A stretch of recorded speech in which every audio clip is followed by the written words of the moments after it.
Aamir Suhail 1992 world cup जीतने वाली team के एक इंपॉर्टेंट मेंबर थे और आपको याद होगा कि इन्होंने तकरीबन हर मैच में रन्स बनाए थे। एक यंग पाकिस्तान टीम जिसका एक फियरलेस लीडर था इमरान खान। अजहर भाई को आप जानते हैं, 2 वर्ल्ड कप्स में भारत आपकी कप्तानी में सेमीफाइनल तक पहुंचा। हरभजन सिंह तो वर्ल्ड चैंपियन है, वर्ल्ड T20 भी जीते हैं। यहाँ पर इंग्लैंड के जो लोग हैं, जो लंदन के इंडियंस हैं या पाकिस्तानी हैं, ये भी फॉलो करते होंगे पाकिस्तानी मीडिया, इंडियन मीडिया, और जो माहौल है, जिस तरह से लगता है कि लड़ाई आज हुई, जंग अब छिड़ी। ऐसे में इस तरह के टूर्नामेंट खेलने का क्या मतलब होता है, क्योंकि ये तो वॉर लाइक सिचुएशन है। दोनों अगर मिलजुल के चलें तो बहुत ही बढ़िया है, अगर नहीं मिलजुल के चलना है तो फिर सब कुछ ही बंद होना चाहिए। मेरे साथ मैं ऐसा नहीं कह रहा हूँ कि हम खेलना भी बंद कर दें और ये सब चीज़ें भी, फिर उसके साथ हम बिजनेस भी बंद करना चाहिए हमें।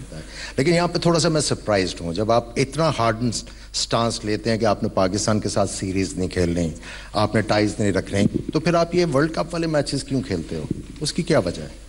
आपको फिर यहाँ पे भी बायकॉट करना चाहिए ना। क्या फिर पैसा आ जाता है कि इंडियन जो ब्रॉडकास्टर है, जो आईसीसी के मैचेस टेलीवाइज करता है, वो इन्वॉल्व है, इसलिए आप उसको वो नुकसान नहीं पहुँचाना चाहते, और वो जो एडवर्टीजमेंट दे रहे हैं। सो आई थिंक आपने अगर हार्डन स्टांस लेना तो फिर हार्डन लें। ये नहीं हो सकता कि आप जो है आईसीसी का मैच इवेंट तो खेल लें, बाकी आप कोई क्रिकेट ना खेलें। लेकिन आईसीसी का इवेंट आप कैसे छोड़ सकते हैं? For me it doesn't make sense. नहीं आमिर भाई, लेकिन आप आईसीसी का इवेंट छोड़ कैसे सकते हैं? इंडिया कैसे कह सकता है? आपके पास एग्जांपल्स हैं क्या? 96 में ऑस्ट्रेलिया ने मैचेस नहीं छोड़े। नहीं, ऑस्ट्रेलिया श्रीलंका नहीं गया था, नहीं गया, सिक्योरिटी रीजन छोड़े। नहीं, जो भी है, बर्मिंघम में भारत का कोई सिक्योरिटी इशू थोड़ी होगा। सिक्योरिटी सिर्फ सिक्योरिटी इश्यूज नहीं है। आपने नहीं खेलना ना, आप इनकार कर सकते हैं। आपको कहीं ना कहीं सेक्रीफाइस करना है to make a strong point. लेकिन अगर आप यही चीजें जो हैं इक्का दुक्का करते रहेंगे, जहां पे पैसा आ जाए तो you are okay to play. इसमें आपको पैसा आप अपने ब्रॉडकास्टर को बचाने के लिए ये मैच खेल लेंगे। मैं उस वक्त देखूंगा जब आपका इंडियन ब्रॉडकास्टर नहीं होगा, कहीं और होगा, और वर्ल्ड कप का मैच होगा, तब आप खेलते हैं कि नहीं खेलते। बेसिकली आपको जो चीजें हैं वो देखनी है। अगर आपने पाकिस्तान के साथ टाइज नहीं रखनी, क्रिकेट नहीं खेली, because I am asked this question so many times कि क्यों नहीं खेलता। मुझे इंडिया से भी चैनल्स के फोन आते हैं, भाई अगर आपने नहीं खेलना तो फिर ये वाला मैच भी ना खेलें। आपका पॉइंट जो है विल बी वेल टेकन। लेकिन अगर आप ये चीजें करेंगे, आईसीसी का मैच तो खेल लिया, जहां पे अपना बेनिफिट है, जहां पे नहीं है वहां पे नहीं खेला। हरभजन क्या ऐसा होता है कि like जो आमिर भाई कह रहे हैं कि वाजिब है ये बात कि मेरा ये बेनिफिट है ना करने में, तो मैं नहीं करूंगा, लेकिन मैं आईसीसी का मैच क्यों छोड़ूं भाई, मैं पाकिस्तान को पॉइंट्स क्यों दूं? क्या आमिर भाई की ये पूरी की पूरी बात वाजिब आपको दिखती है कि भाई आप ये क्रिकेट भी मत खेलो और फिर आईसीसी में भी वॉक ओवर दे दो? आई 100% एग्री विद हिम, बिकॉज कोई भी बात होती है बॉर्डर के ऊपर तो एक ही सवाल उठता है, हम पाकिस्तान के साथ क्रिकेट नहीं खेलेंगे। पाकिस्तान के साथ क्रिकेट नहीं खेलनी है तो फिर इसका मतलब है ना आईसीसी का मैच और ना अंडर 16 का मैच, ना अंडर 14 और कोई भी किसी तरीके का मैच नहीं होना चाहिए, और ना फिर वो क्रिकेट का मैच, ना कि हॉकी और कोई भी स्पोर्ट्स का मैच नहीं होना चाहिए।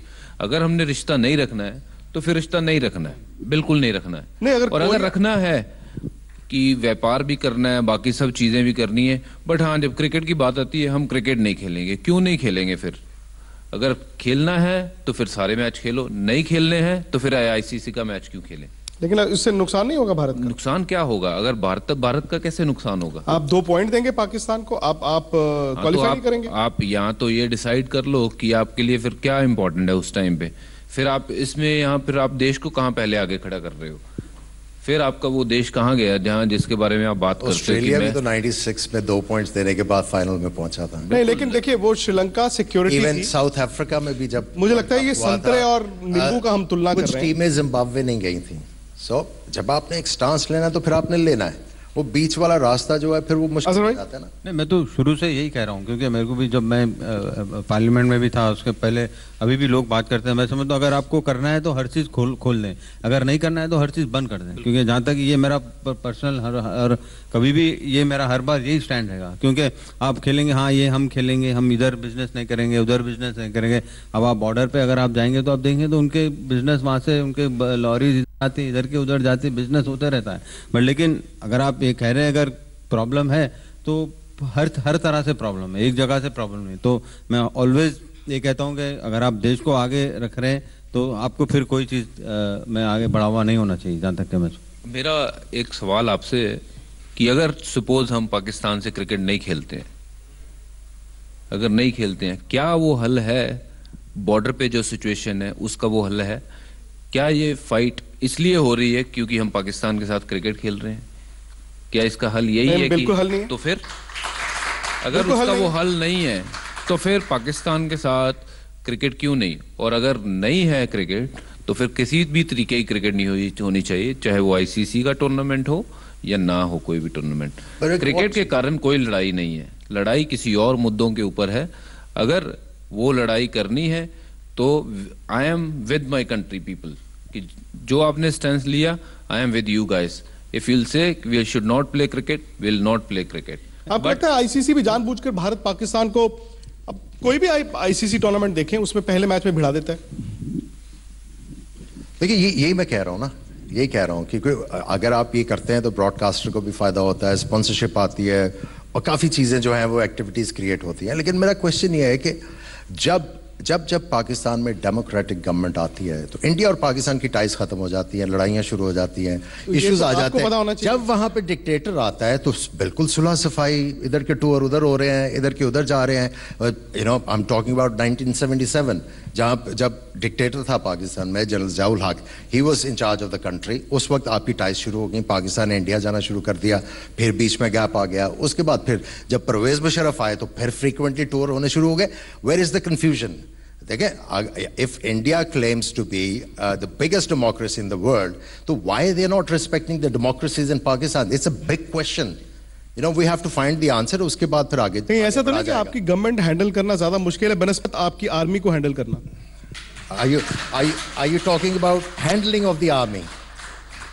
परवेज मुशर्रफ अगर डिक्टेटर थे, ओके, शायद कारगिल लड़ाई के बाद उनको हैंडल करना ज्यादा आसान था। देखिए, बात यह है कि आप बैठ के बात की तो हल निकला ना। अगर आप बात ही नहीं करेंगे तो किस तरह हल निकल सकता है? नहीं तो अगर आप, नरेंद्र मोदी तो गए थे लाहौर नवाज शरीफ के जन्मदिन पर, उनके लिए आम भी लेकर गए थे। वो मेरा ख्याल है मीठे नहीं थे ना, वो मेरा ख्याल है मीठे नहीं थे। कोई अगर तोहफा देना तो कुछ तुक्का देना चाहिए ना, कुछ सोच समझ के देना चाहिए, जरा थोड़ा सा उस पर थॉट प्रोसेस होना चाहिए। तो मतलब आपको लगता है कि पाकिस्तान की डेमोक्रेसी को भारत की डेमोक्रेसी रिस्पेक्ट नहीं देती है? देखिए, ये लगता तो यही है ना। आप पास में जाके देख लें, जो आपको नजर आता है, जो आपको हिस्ट्री बता रही है, उससे तो यही लगता है। अगर आप क्लेम करते हैं कि you are the biggest democracy in the world, तो you have to respect the democracies. आपको कहीं ना कहीं आपने खुद भी देखना है कि हम कहां पे गलत हैं। लेकिन आतंकवाद, पाकिस्तान को भी अगर भारत में आतंकवाद हो रहा है तो वो उससे भारत की डेमोक्रेसी क्यों करवा रही है? देखिए, मेरा क्वेश्चन ये है कि हरभजन भी पूरी दुनिया घूमा है, अजहर भाई भी पूरी दुनिया घूमा है, मैं भी घूमा। आप इनसे पूछे इनके पाकिस्तानी कितने दोस्त हैं। अब मैं आपको बताता हूँ, मेरे बहुत इंडियन दोस्त हैं पूरी दुनिया में, और हमारी दोस्ती जो है वो बहुत पक्की दोस्ती है, म्यूचुअल रिस्पेक्ट है, म्यूचुअल एडमिरेशन है। गलती कहाँ पे है, उसको ठीक करने सारा कुछ ठीक हो जाएगा। नहीं आमिर भाई, इज्जत तो हम आपकी भी करते हैं, इसीलिए आज तक के इस मंच पर आप इनवाइटेड हैं और आप इतनी दूर से आए। लेकिन मुझे एक बात नहीं समझ आ रही कि आप हर चीज का नुक्ताचीनी जो है वो भारत की गवर्नमेंट से ही क्यों कर रहे हैं? नहीं, मैं दोनों को, आप कह रहे हैं कि मेरे आपके पाकिस्तानी दोस्त हैं, वो बैठ के हल निकालें। देखिए, दोनों तरफ से करना पड़ेगा। दूसरी तरफ से क्या हो रहा है? दोनों तरफ को जो है वो अपने आप को लिमिट करके आना पड़ेगा। अच्छा, 4 तारीख का मैच क्या सेटल करेगा?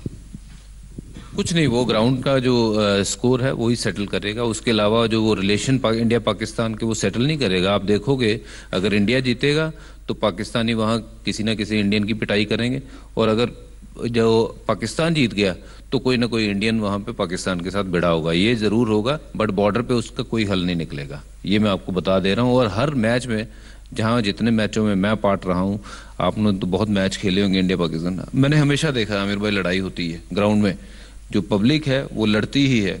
पता नहीं क्यों वो इतना जज्बाती हो जाते हैं गेम को लेके कि लड़ाई हो जाती है। हालांकि मेरी भी एक बार लड़ाई हो गई थी 2003 के वर्ल्ड कप में। यूसुफ मेरा बड़ा अच्छा दोस्त है, बट उसने कुछ पर्सनल चीज़ ऐसी बोल दी थी कि मेरा झगड़ा उससे हो गया था। बट उसको कंट्री के वाइज हमने लड़ाई नहीं की क्योंकि ये पाकिस्तान का लड़का है और मैं हिंदुस्तान का हूँ, क्योंकि उसने पर्सनल कुछ चीज़ बोल दी थी, इसलिए मेरा उससे झगड़ा हो गया था। बट ये मैच के साथ कोई हल नहीं निकलेगा। जो हल निकलेगा वो वहाँ आपस में बैठ के जो दिग्गज लोग हैं वही निकाल सकते। ऐसा जमाना था, सुबह भी हम बात कर रहे थे जब दादा यहाँ पर बैठे हुए थे, 80s में, और आमिर भाई आपने 80s के एंड में क्रिकेट खेलना शुरू कर दिया था जब पाकिस्तान बड़ा मजबूत होता था भारत से। मतलब कहते हैं ना उस टाइम पे वनडे क्रिकेट खेलने के लिए 2 टीमें जाती थी और जीतती पाकिस्तान थी। उसके बाद एक वक्त आया मिड 90s में जब थोड़ा सा माहौल बदला, भारत जीतना शुरू हुआ, आपके टाइम पे फिर बराबर का माहौल हुआ। अब शायद लगता है कि पिछले 10-12 साल में भारत काफी मजबूत हो गया है। बिल्कुल, ये कोई दो राय नहीं इसमें कि लास्ट 10-11-12 साल में भारत ने पाकिस्तान के साथ बहुत अच्छा किया, बट एक टाइम पाकिस्तान की टीम बहुत अच्छी होती थी। बट लेकिन हम 86 के बाद में जब वो जो मैच हुआ था, जो फाइनल हुआ था जहाँ छक्का के बाद, अब लोग कहीं ना कहीं हम लोग वहाँ से एकदम पीछे हट गए थे। क्योंकि अगर आप देखेंगे तो जब 85 में जब रॉथमैन्स कप हुआ था वहाँ पे हम 127 ऑल आउट हुए थे, लेकिन फिर पाकिस्तान टीम को हम 70 या 80 पे ऑल आउट कर चुके थे। बट लेकिन देखिए पाकिस्तान में इंडिविजुअल प्लेयर्स बहुत अच्छे होते थे, बट उस टाइम की टीम में और हर प्लेयर एक मैच विनर होता था। आजकल की टीम में 1-2 ही लड़के हैं जो मैच विनर है, बट लेकिन मेरे ख्याल में एक्सपीरियंस जैसा जैसा होता जाएगा वो आगे बढ़ेंगे। बट लेकिन भारत की टीम मैं समझता हूँ कई गुना काफ़ी स्ट्रांग है। आमिर भाई है? बिल्कुल है, इसमें कोई शक नहीं है। काफ़ी ज़्यादा जो है गैप आ गया है कि किसी भी टीम जो तगड़ी होती है उसमें इम्पोजिंग प्लेयर्स बहुत ज़्यादा ज़रूरी हैं, इम्पैक्ट प्लेयर्स बहुत ज़्यादा ज़रूरी हैं, और उसके बाद यूटिलिटी क्रिकेटर्स जिनको बैटिंग में भी आप यूज़ कर सकते हैं, बॉलिंग में भी कर सकते हैं। वो इंडिया में है। अनफॉर्चुनेटली पाकिस्तान के पास ये चीज़, और एक लीडर एग्जैक्टली पाकिस्तान के पास इस वक्त वो वाली क्वालिटी नहीं है जो एक फॉर्मूला विनिंग टीम का होता है। उसकी वजह से काफ़ी अरसे से हम स्ट्रगल करते आ रहे हैं। उसके बाद जो हमने बहुत ज़्यादा क्रिकेट खेली है एमिरेट्स में, उससे भी बहुत ज़्यादा पाकिस्तान को इफेक्ट किया है। वो डेड पिचेस के ऊपर आप इतने ज़्यादा अट्यून्ड हो गए हैं ऐसी पिचेस के ऊपर खेलने, थोड़ा सा भी आप कंफर्ट लेवल से बाहर जाते हैं, you start to struggle. Bhajju ऐसा क्या हुआ? सिर्फ सिस्टम से ही भारत जीता है या फिर खिलाड़ी भी भारत के अच्छे आए हैं? क्योंकि अगर आप भारत की ऑल टाइम 11 चुने, भले वो टेस्ट क्रिकेट की चुने या वनडे क्रिकेट की चुने, ज्यादातर खिलाड़ी 80% 90% खिलाड़ी वो होंगे जो इन 20 सालों में क्रिकेट खेले हों। देखिए, जो आमिर भाई ने कहा बड़ी सही बात कर रही है कि जो फास्ट बॉलिंग जो आई है कि इसके ऊपर ऑब्वियसली काफ़ी सालों से काम चल रहा था। तो अगर श्रीनाथ के बाद अगर कोई फास्ट बॉलर इंडिया में हुआ है तो जहीर खान हुए, आशीष नेहरा हुए। ये 2 ऐसे वहां से शुरू हुआ, इकट्ठे आए थे कि जो इंडियन टीम को नया रुख दिया था इन्होंने। और उसके बाद फिर उमेश या फिर शामी और ये जो भुवनेश्वर कुमार, फिर पीके, अगर मैं थोड़ा देखूं पीछे, और तो अच्छे बॉलर्स इंडिया के पास आने शुरू हुए, जो कि पाकिस्तान की एक ट्रेडिशनल वो थी कि पाकिस्तान से बैट्समैन तो है ही हैं कि कुछ चुनिंदा बैट्समैन बहुत ही तगड़े हैं, इंडिविजुअल्स बहुत तगड़े हैं, बट फास्ट बॉलिंग हमेशा ऐसी होती थी कि वो पूरे इंडिया को नहीं पूरे वर्ल्ड क्रिकेट को हिला के रखती थी। और अभी पिछले 6-7 साल में तो बिल्कुल ऐसा हो गया है पाकिस्तान टीम का हाल कि ऐसा लगता है कि बांग्लादेश शायद उनसे कहीं ना कहीं बेटर क्रिकेट खेलती है। I am sorry to say, but please don't mind, this is what we feel. मेरा ओपिनियन हो सकता है कि कभी कभार हमें लगता है कि Bangladesh is a better side to play against them because they play as a team. यहाँ पाकिस्तान जो सही बात है वो होगा, आपको जो है आप इस बात को मानते हैं, एक्सेप्ट करनी पड़ेगी, क्योंकि जो ऑफ लेट जो परफॉर्मेंसेस हैं हम मेरा ख्याल है 3-0 हारे बांग्लादेश से इन पाकिस्तान चैंपियंस ट्रॉफी बड़ी मुश्किल से क्वालिफाई किया है। एग्जैक्टली, सो प्रॉब्लम तो है, और इस प्रॉब्लम को ओवर करने में, वो कम करने में हमें थोड़ा सा टाइम लगेगा। हमें क्वालिटी प्लेयर्स लाने में जो है थोड़ा सा मुश्किल होगी, क्योंकि जो पाकिस्तान में जो सबसे बड़ा प्रॉब्लम हो गया हुआ है, हमने जो अपना सिस्टम जो हवाले कर दिया है, जो इवन अभी अजहर भाई के साथ भी बात हो रही थी कि वाई फॉरेन कोचेस जिन्होंने इतनी ज़्यादा क्रिकेट ही नहीं खेली हुई, जिनको टेस्ट मैचेस का एक्सपीरियंस नहीं है, वो किस तरह इन लड़कों को नेक्स्ट लेवल पे लेके जाएंगे। जो हमारे फर्स्ट क्लास में भी जो कोचेस हैं वो इंटरनेशनल क्रिकेट नहीं खेले।